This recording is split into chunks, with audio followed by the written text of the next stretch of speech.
It's time for our last caller. A senior geologist at Tesla University gives us a slightly different perspective on ecology from his research lab at the South Pole. 思い出エピソードあの頃の記憶古き良き時代の話希望ひらめき出来事ラジオノスタルジア from Mars. As a geologist, it always annoyed me that the colour of Earth conservation was green. Seen from space, the majority of the Earth's surface is blue, with the remaining 29% for land. And of that land, deserts make up 1/3 of the land surface area. Sweeping burns of ochre, rust and gold. Cream! Give me a break. Anyway, as a lifelong acolyte of sun and sound, I'm not up here pining for jungles and wetlands. I yearn for week-long expeditions into the desert, traversing dunes big enough to swallow entire towns in one sideways drift.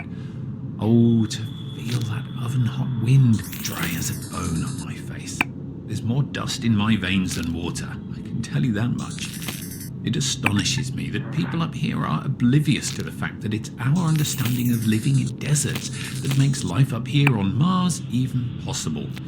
The early days of Mars habitation experiments took place in the Gobi Desert and in Hawaii on the side of a barren volcano, not in a protected marshland in the Okavango, you get me? What did the last trees of the Black Forest give us except fuel for our final fires? The desert saved us. Oh, I mean, the irony is not lost on me, but no Sahara, no Amazon, no Gobi, no Mars. Where do you think the Amazon basin was getting all its fertile sand from? Blown over from Africa, that's where. How do we know how to recycle water to near 99% efficiency? The Gobi Desert. There was always so much focus on saving the planet, saving the whales, saving bees, saving the trees. The deserts, am I right? Make up green. I knew it was over when those idiots deliberately tried to flood parts of the Sahara with one species of tree. I mean, come on. A publicity stunt by a French paper manufacturer with deeper pockets. And no one blinked an eye.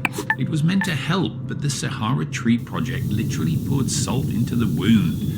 It started out well enough, but some unknown fungus wiped them all out, but not before they had sucked all the fertile phosphorus out of the sun blowing over the Atlantic, effectively salting the Amazon basin like an Italian grandmother making tomato sauce. And then there was no turning back. Deserts are why we exist at all, you know. Now as much as then, so history repeats itself. To paraphrase geologist William Grayboe, the ancestors of modern man did not leave the trees left them. So, are we then the neo-great apes leaving the proverbial trees, the stars our new savannah? From that perspective, we didn't leave Earth so much as Earth left us. The desert was always one step ahead, and in a way, we started living on Mars before we even left.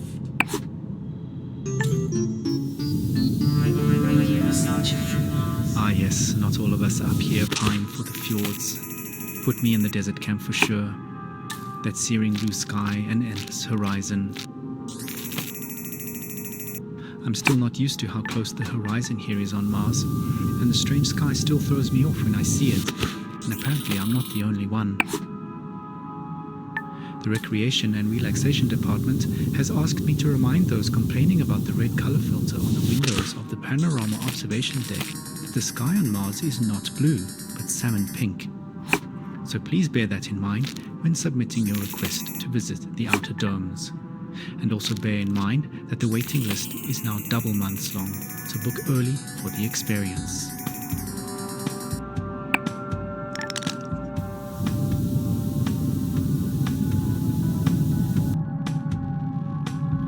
You're tight beamed to Radio Nostalgia from Mars.